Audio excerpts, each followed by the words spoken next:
Reflections with Marilyn Baker. Brought to you by Torch Trust, the Christian organisation with a vision for people with sight loss.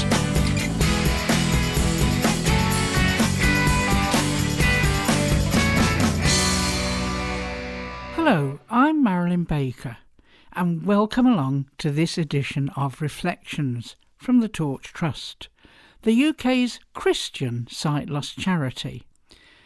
Today, we're going to be thinking about the church and how it tackles sensory issues for those who live with neurodiverse conditions. Because the 8th of February is Autism Sunday, first started in the year 2000 by two parents in response to their child having autism. They also wanted to lobby for greater awareness of the condition, something they managed to successfully do within the UK Parliament and even the United Nations. And so to help us understand how our churches and congregations can be more supportive of those living with neurodiverse conditions, we'll be hearing from the Sensory Healthy Church for some practical thoughts and ideas. And they're chatting with Torch Trust's Chris Byland. Reflections from Torch Trust. We're joined now by Anne Law from sensoryhealthservices.com to chat about the work she does helping churches to become more accessible for those who are living with sensory needs through conditions like ADHD, autism and others which might have sensory attachments to them. Thank you so much for joining us on Reflections. Before we get started in hearing about how you're helping churches, tell us a little bit about your background. Well, great to be here, Chris. Thank you so much. Yes, I'm an occupational therapist, 30 years now doing what I do and continuing to love it and thinking of ways, how can I help people more? How can I help them better? How in this world there's a lot of people with a lot of needs and there's not a lot of us who are skilled or trained in the particular area of sensory processing that is my speciality. So a lot of what I do is how can I now get out to equip and empower other people to help themselves, to help somebody else, to help their family, to help their church. So I'm a sensory health coach, occupational therapist and sensory specialist, doing what I can for homes, schools, churches, workplaces, anyone who likes to connect and just get a bit more support. So how exactly did you get into working in this area of supporting those with sensory needs? That's a very interesting one. It was in when I was at university, actually. I got a sponsorship to go and work in Belgium at a rehabilitation centre, as it was called, for people with autism and hearing impairment. So that is an interesting combination. But I saw the huge difference it made having somebody work in the classes with the students who were there. If I can tell you one story, I was a young therapist, and there's old PE benches that you have, and there was a boy at the end of the PE bench, and I, was sitting on it and just kind of like shuffled my way towards him, but I obviously did it too quick and too fast because he flew off the side of the bench and, kind of was kicking and screaming on the floor. And I thought, what have I just done? The OT that was over the session said, well, he's sensory defensive. And I had no idea what that was. I had no idea. So she explained about the tactile system, our touch processing, and if you touch certain individuals unexpectedly, it sends them into flight or fright, and then they, they'll have a meltdown, that they'll lose it, for want of a better word. So, but then I saw this same chappie in the same day, really happily going on a bouncy castle that they had in the school, I have to say. And he was absolutely fine with people touching and bumping into him. And I thought, what is going on here? So she explained some of the neural pathways, that the way that God's designed us to be, that actually we can cope with certain sensory input if other things are happening in our bodies at the same time. So this totally fascinated me. So that started me on the journey of wanting to investigate and specialise in sensory processing, which now there seems to be even more of an awareness of and a demand and an increase in society of people recognising that actually the sights and the smells, and especially in churches for people to be able to sit still, that's hard. And so families are not coming, children are not coming, older people are not coming. There's a lot involved in sensory processing, and it affects an awful lot of different aspects of our life. Absolutely, it does. I mean, I was reading on your website that around 61% of Christians who have a sensory need might actually avoid going to church, which is a real shame because church should be a place that is open to everyone. Tell us a bit about the survey and why Christians might avoid attending a Sunday service or a gathering of some kind. Yeah, I was really convicted. We had, I was called CHOTS at the time, which was Christian Occupational Therapy Support. And in the prayer meeting that we were having, I just had a real sense that I needed to do something about church. You know, I've been an OT for years, doing all my bits and pieces, but never addressed anything specifically in church. But of course, all my people, lots of people came because we would pray and we needed God's mindset to be able to help us manage and navigate the world that we're in, to stay living in hope and health and freedom, which is one of the promises that I trust what the service offers. But it was in there, I thought, right, okay, I need to do something, but I need to find facts. I know that I hear all of the stuff and all of the struggles, but actually out there in the world, I want it to be objective. So I sent through Facebook, sent it out, and it was just like, what are the struggles you are having? I gave some examples of, what about the noise in church? What about the lights in church? What about people touching you unexpectedly? Or how long are you expected to sit? Or how long do you feel comfortable? What about the standing and the sitting? And so everything came back from the noise of the church organ to the noise of the band. So it really did not depend on anybody's tradition. It was auditory processing is an issue. There are people who don't feel they can come because they are constrained because their individuals make noises, whether that be a child or an adult with a learning disability.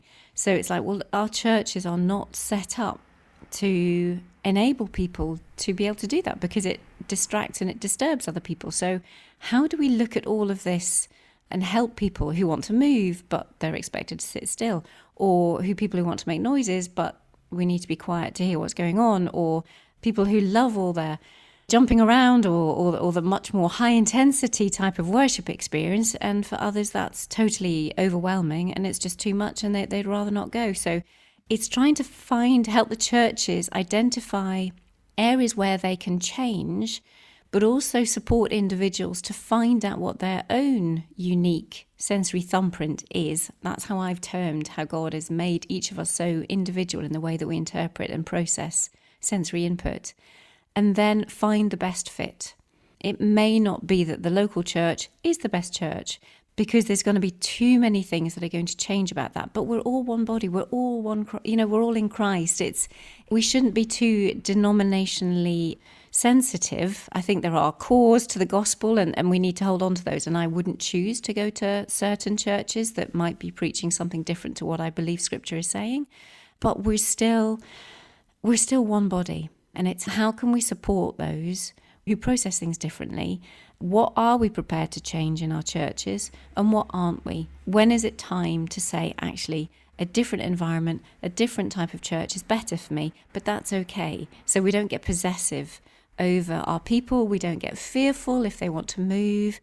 It's just how can we get the church and us as the church discussing and talking about this so that we can help each other and for us to grow closer to God, grow in faith and be more of a witness and be more of his hands and feet, which is his heart, and give him glory through it. Yeah, absolutely. I was listening there very carefully to what you were saying, and a lot of it really rings a lot of truth. I mean, one of the things I think isn't discussed is obviously the other side of some of the conditions that people now have and are spoken about, things like autism. And you mentioned it there about being noisy in church. And I think in your role in helping churches, as well as helping the churches, are you supporting perhaps the individuals and parents as well? Because I think from the other side of it, you're kind of saying, well, actually as a parent, I don't want my children to be running and screaming and running around because the church we're at isn't quite equipped. Are you trying from that angle as well to support people? Yeah, absolutely. So the Sensory Health Church program, Healthy Church program, that one is totally free. And I love people just to be able to go get that, sensoryhealthychurch.com, totally get the resources. There's questionnaires that you can just ask yourself and your own family. Or if you're in church leadership, that you can have a look at and you can bring to the whole congregation. You work it through. It's just like, how can we be more accommodating to anybody who is neurodiverse or people who have short-term as well as long-term differences in the way that they perceive the world. But yeah, I absolutely work. So I have Christian sensory support. I have a sensory super system which helps families intimately to know how they each process sensory information so that it helps them in school. It helps the parents at home. It helps the child going to sleep. It helps with eating. It helps with the handwriting. Or for the parents who are in the workplace, it's actually the parent who's more neurodivergent than the child, and they're struggling to hold down their work. So how can we help you to thrive in your workplace better? So there is an individual sensory super system to help people understand their own sensory thumbprints and how to manage and how to treat those and how to flourish with who they are. And then there is the Sensory Healthy Church program for churches generally to be able to look at whether you're in the congregation or whether you're in leadership. It's there. And I do a 6 weeks to a Sensory Healthy Church every year. This year starting on February 19th. And that's for everybody to come together because so much can be helped with communication, and it's understanding the stresses of leadership, but then the leadership understanding the stresses of what families have to cope with, what people have to cope with coming into church. And that is why people are not coming. It just gets too much and it's just not worth it. So how can we really help that? And how can we grow church? I mean, this is a real tool for evangelism too. It's like, we know how to accept your family. We want you to come and we want you to hear the goodness and the good news of Christ. And thank you so much for that. That's really, really helpful. What sort of things could churches be doing then, just on a basic level, to help welcome people who might have an anxiety or a need? I have the tool, the questionnaire, because it takes away not knowing what to say. Because the biggest part is, where do we start? How do we go about looking at all of this? And if you don't understand some of what the needs may or may not be, if people don't have a voice or they don't know how to express that voice well, then they're just going to avoid coming. So it would be lovely in the welcome pack, or just, right, we're going to take a Sunday and we're all going to do this. This is not about anybody's particular diagnosis. Nobody's going to get singled out. We're just looking at us all as sensory beings, because God's made us all to process sensory information, and there's no judgment in this. We'd just like to find out and explore some of the issues that you might have or that you might know in someone else. And then you could collate it, and then the leadership could look at it during the week and say, actually, I never knew this was an issue. And within that, when things are exposed, there has to be an element of grace, because we can't change everything and we can't meet everybody's needs. But it is remarkable how much people can tolerate if they feel heard. And so the starting point would just be, give your congregation the opportunity to feel heard. If you can write those things down, present them to your leadership. Always much better if it's leadership-led, because otherwise they feel as though they're being picked on by the congregation, and that's a hard thing when that's never what the congregation are wanting to do. Most are just trying to cry out, because they just don't know what to do, but they desperately want to come to church. Otherwise, they just would stop coming, and that would be it. But there are loads of different seating options. So if we do look at the practicalities, why do we have to sit on a chair that doesn't move? Can we bring in rocking chairs? What about gimbals? What about swings? This is where it gets really quite radical. I am quite radical, because I think we need to just change the narrative. We need to change the fact that, say, years ago, people didn't have ramps coming into church. So therefore anybody in a wheelchair just didn't come because they couldn't get in, or they were lifted and it was just a big hoo-ha. Now we don't even think twice about having a ramp up to a church unless it's a listed building and we've got issues. But society has moved on, and I think the same way that our church architecture can change as well, or we can bring things into church to help with soundproofing, to help with movement, to help with sights and sounds, sound systems, where people sit in their church or their auditorium. There's lots of little things that can change without needing to spend a fortune. If you do have money, great, let's use it to the best purpose, the best that we possibly can. But if you don't, let's look at the little things. And the most free thing is communication. Giving permission from the front, setting the boundaries from leadership at the front as to what's expected. It may be that the kids can move around, but actually if they start running around, that's at the front of the church, that's not helpful, but they can run at the back. If the noise level just gets too disruptive, then that needs to be addressed in a different way too. But setting the boundaries that, it's okay, if your child cries, we welcome them. If they don't settle, well, then there's please go out the back, or, that there's other places, and then come back in again, come and join us, once they're settled. So leadership is so powerful in setting expectations, setting boundaries, so that people feel comfortable and they know what is expected. Because if someone thinks, I'm just going to let my kid run around, but actually that's, putting the hackles up, people are not appreciating the fact that this kid is running around everywhere, then it's up to leadership in communication and in conversation of saying what is acceptable and what's not, and what alternatives are there. We need to be providing alternatives for individuals who want to move and who like to move. Some really helpful thoughts there. Thank you so much. I was reading about your work with the church in Cardiff, actually. How did you support them? Oh, I think that was Becky's. Just, you need one person. If you are that one person and you are listening, reach out to me, because you only need one to make a difference. So we had, she just understood. She was dealing with needs in her own family, her own Sunday school, her own church, youth work. And so she just reached out and said, what can we do? So she looked at the programme. It's 3 hours worth of a programme.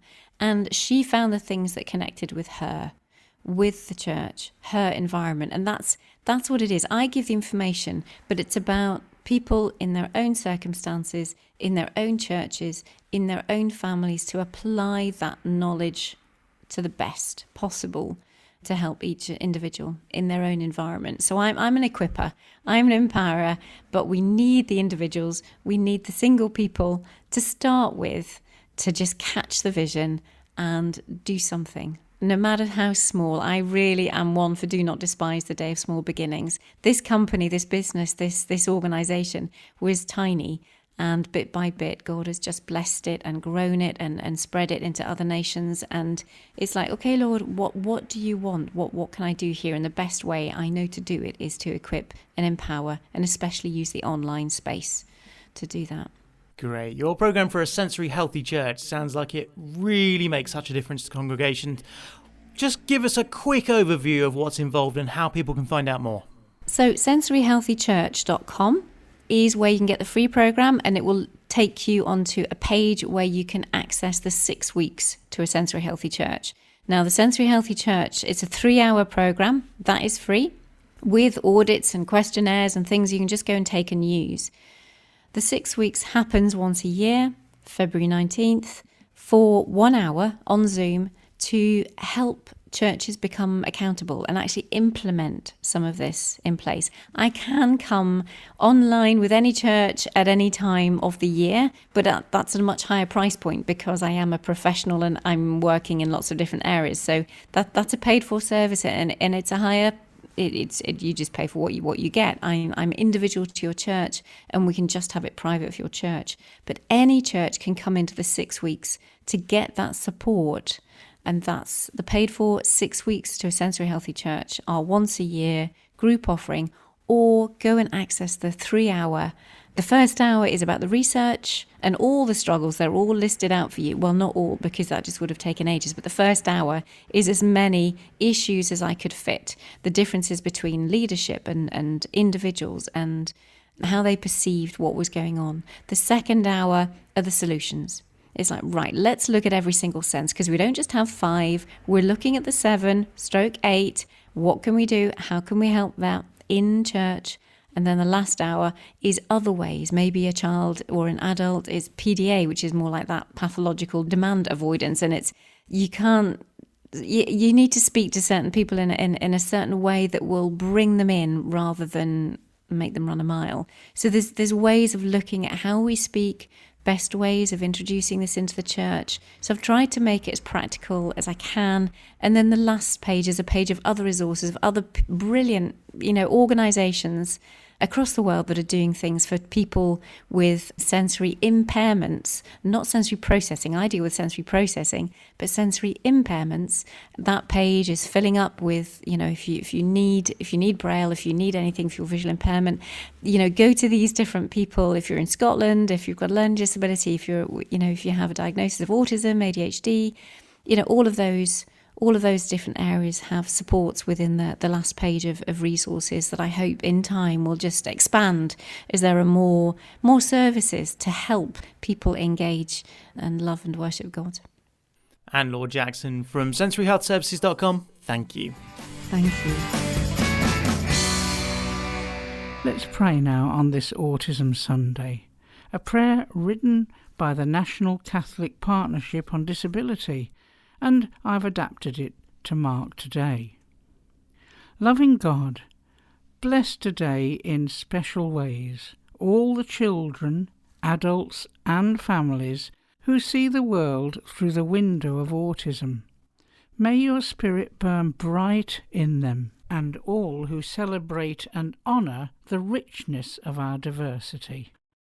Grant us, O Lord, the wisdom to see your image reflected in all of our differences, and to recognise the unique gifts we each have to offer. May the doors of ministry in our churches continue to open wide in welcome to all of God's family. We ask this in Jesus' holy name. Amen. Well, that's all we've got time for this week on Reflections. If you want to find out more about the Torch Trust and the work it's doing to support people with sight loss across the UK, you can call the team on 01858 438 260, and they'll be only too happy to help in any way that they can. Whether that's helping to find Bible resources, audio, braille, or just some more information about sight loss friendly churches and our holidays, just give them a call. That number once more is 01858 438 260. So from me, Marilyn Baker, and all of us at the Torch Trust, God bless. Reflections from Torch Trust.